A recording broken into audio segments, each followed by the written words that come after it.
Oiga, en otro orden de ideas, le platico que ayer el subsecretario de Salud, Hugo López-Gatell, se fue contra los médicos, pero contra los médicos que trabajan en los consultorios anexos a las farmacias. Estos que están puestos, usted ya lo sabe perfectamente, en las farmacias llega usted por una consulta y lo atienden. Bueno, pues hoy todavía se suman las críticas y se cuestionan estas declaraciones, pero en este país de contrastes, en este país que siempre tiene otros datos, tenemos un sistema de salud que realmente atienda a todos los mexicanos. Ya logramos ese sistema de salud como el de Dinamarca.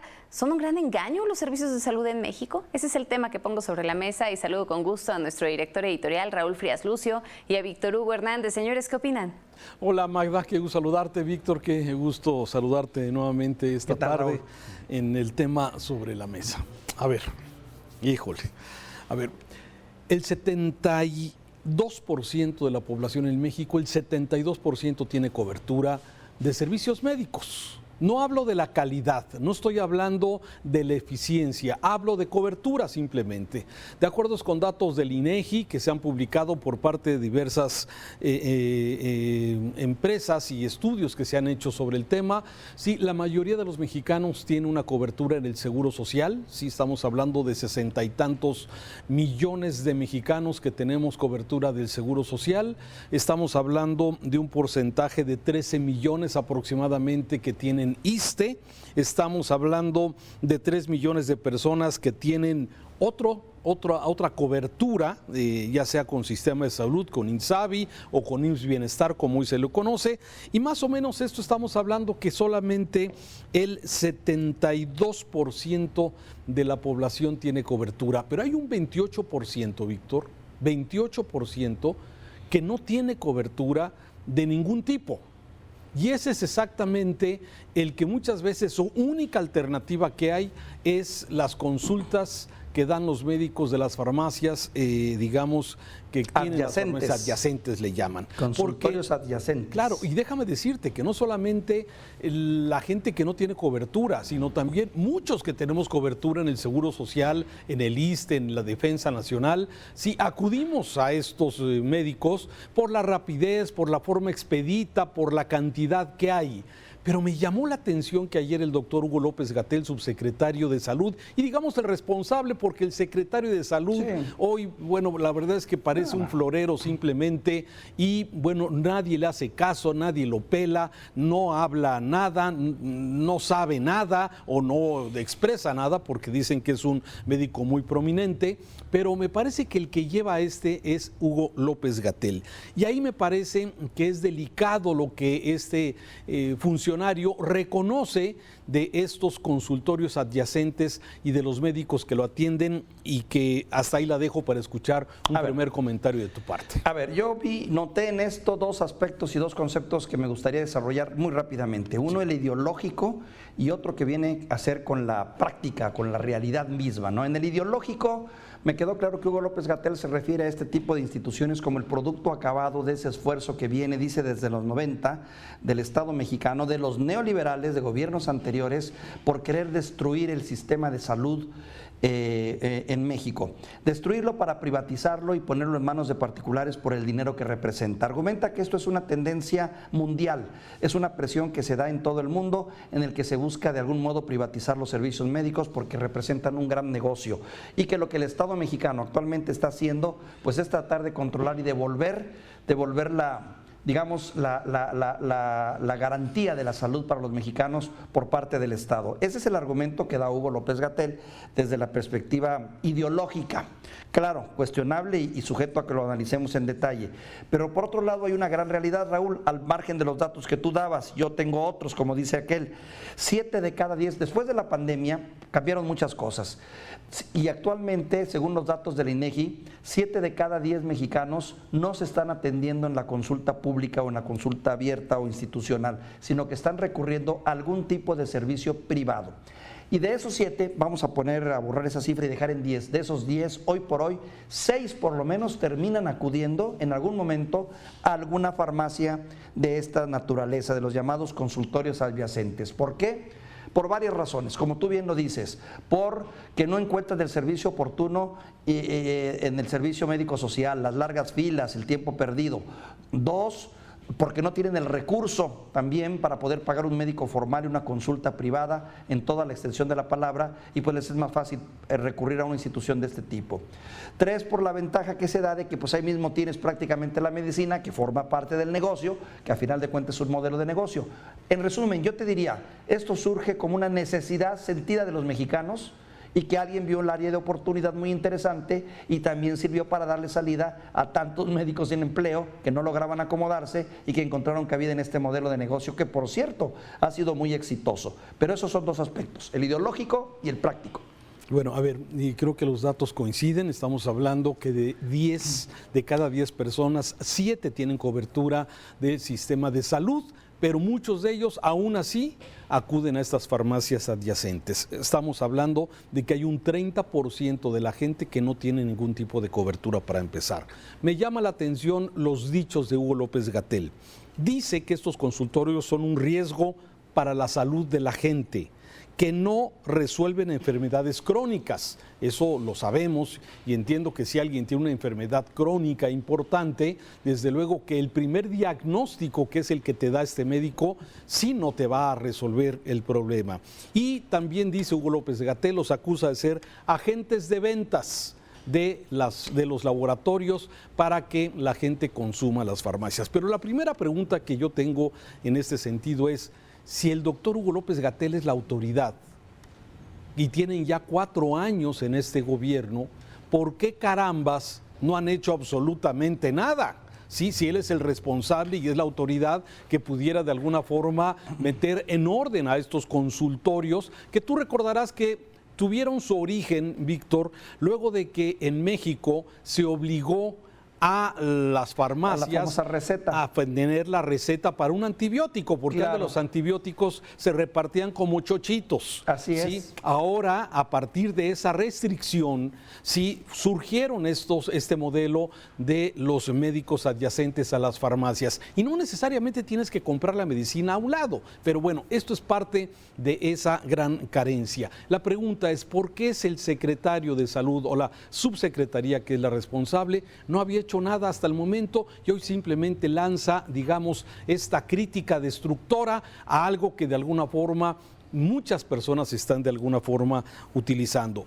Que no son para tratarse especialidades, no, evidentemente no. Claro. Pero si tú vas al Seguro Social y quieres tu cita con el especialista, vaya que tienen que pasar semanas o meses quizás para poder alcanzar el beneficio de tener un especialista en tu consulta. Y termino básicamente con este asunto de los médicos. Ayer aquí en Mega Noticias hicimos una encuesta con médicos que trabajan en estos consultorios. Se sienten ofendidos nuevamente por este Hugo López-Gatell, por las expresiones denigrantes, desde luego, que descalifica a estos médicos que también son egresados de alguna escuela que tiene y se les exige su certificado y desde luego su licencia para poder laborar como médicos. Entonces, me parece que seguimos en esta trampa que pone el gobierno en decir, esto es producto de los neoliberales, que esto es producto precisamente de los conservadores que querían privatizar la medicina, pero la verdad es que hasta hoy, 4 años después de este gobierno, lo dicho por el presidente López Obrador en enero del 2019, y aquí lo tengo, de que tendríamos en 2 años un sistema de salud como el de Canadá o de Dinamarca, se ve todavía muy lejos. Así lo dijo precisamente el presidente López Obrador. Mira, para que en 2 años tengamos ya un buen sistema de salud. Un sistema de salud como el que tienen en Canadá, como el que tienen en el Reino Unido, como el que tienen en Dinamarca,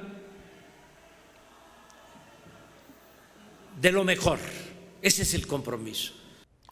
2 años, Víctor. Dijo 2 años en enero del 2019. La verdad es que una tras otra, desde luego, ofrecimientos que de alguna forma se ven muy complicados. Además de todo este proceso que hemos conocido de llegar a un sistema de salud que todavía hoy no está claro. Apenas ayer el presidente dijo que se estaba empezando con la transformación del sistema de salud. Hombre, sí, la verdad es que pasan los meses y ojalá le dé tiempo para tener ese anhelado sistema de salud. Bueno, mira, mucho de este asunto tiene que ver con la nulidad que se ha tenido para poder realmente modernizar el servicio de salud en este país, amparado por el tema del COVID. El COVID no solo fue un gran flagelo de salud en este país y en el mundo, sino que también sirvió de mucha justificación para atrasos, retrasos y errores que se tuvieron. Recuerda que también esto se le dio al gobierno mexicano justo cuando estaba haciendo un cambio de modelo en lo que tenía que ver con la cuestión del sector salud y que nos generó otra serie de problemas que todavía hasta a la fecha no hemos podido subsanar, como es el abasto de medicinas, como es el abasto de medicinas para niños con cáncer, como es el abasto de un mundo de medicamentos. Pero generado por ellos mismos, generado por ellos mismos. Y un esquema de vacunación que ahora ya tenemos también el problema de que ya se presentó un caso en Nueva York, un caso creo que de polio y no tenemos aquí la vacuna, en fin. A lo que voy es esto. Los tiempos cambian, Raúl, y las mismas necesidades van aventando a nuevos modelos de negocio. En Estados Unidos, por ejemplo, no sé si sepas, ya se va a poner en marcha a través de las redes, de Google y todo eso, vas a poder contratar el servicio médico. Vas a poder contratar un servicio médico y te van a asistir y van a llegar a tu casa y te van a dar medicina y te van a conectar con un médico, donde también la medicina es muy cara, lo sabemos, pero Amazon lo está logrando. Amazon está desarrollando un modelo de negocio en donde ya compró instituciones hospitalarias para darte servicio en tu casa barato y oportuno de medicinas. ¿Por qué te cuento esta historia? Porque de algún modo esto mismo de las farmacias de las cuales ahora estamos hablando, pues surgieron como parte de la necesidad que vivimos en este país, donde tú no vas a irte a formar 2 meses para que te quiten un chorrillo, por Dios, o un dolor de cabeza, o una cortada en la mano. Entonces, surgen de la necesidad y de la incapacidad del Estado para poder atender este tipo de casos.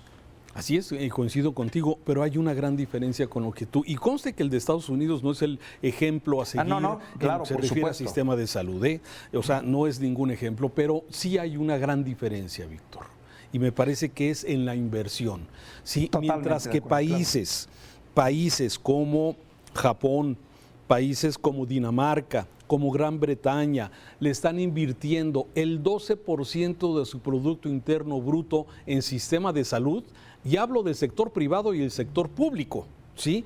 En México se le invierte solamente el 5%, y de ese 5%, el gobierno, es decir, el sector oficial, solamente le invierte el 2.5%. Son datos, desde luego, que se dan, datos oficiales que se dan a conocer por parte del INCO, y de alguna forma esa es la gran diferencia, que aquí en México, a pesar de que supuestamente es una prioridad del tema de salud, la inversión que se le está dedicando concretamente al tema de salud es muy inferior a sus socios de la OCDE, donde México participa y que desde luego es de los que tiene la inversión más baja, y eso me parece que hace la gran diferencia, Víctor. Por eso me parece que en este gobierno, con un sistema de salud que siempre hemos venido rezagando, el Seguro Popular resolvía parcialmente la necesidad de las personas, pero migrar a un sistema que no se pudo integrar al INSABI, y luego del INSABI al IMSS Bienestar, y ayer se anuncia que ahora sí ya vamos a empezar a transformar el sistema de salud. Caramba, me parece que este gobierno sigue primero destruyendo, no aprovecha lo que bien funcionaba y de alguna forma darle seguimiento, pero no, es borrón, destruir y poder lanzar algo nuevo que muchas veces se ve difícil que se pueda concretar. ¿Quién no quiere un sistema de salud como el de Dinamarca? Raúl, rápido te platico una anécdota. Hace tiempo tuve la oportunidad de estar en Israel, tú sabes, te lo comenté, y me luxé el tobillo y terminé en un hospital público. Bueno, debo decirte que cuando entré al hospital me hicieron todo un chequeo médico de sangre, colesterol, triglicéridos, toda una revisión médica completa para poder arreglarme el tobillo, cuando el problema era simplemente un tobillo luxado. Y dije, bueno, ¿qué aquí se operan? Dice, así operamos acá. Salí de ahí con un Cardex, con toda la información mía de salud, que ni siquiera en México la tenía. Y esto cuando entré a un hospital público allá. Diferentes sistemas, Raúl, diferentes inversiones. Que eso sería lo que deberíamos de tener aquí en México, ¿no? Que tú tengas tu carnet, tu expediente en el Seguro Social, que yo tenga el mío, y donde Claro. de alguna forma eso pues pueda ser desde luego también útil para una medicina preventiva. En fin, no nos alarguemos más No, y desde en luego fin, mucho ahí está que la platicar. información. Seguimos desde Raúl, luego con los un saludo. comentarios. Gracias, Un saludo. Víctor. Un Hasta saludo. luego.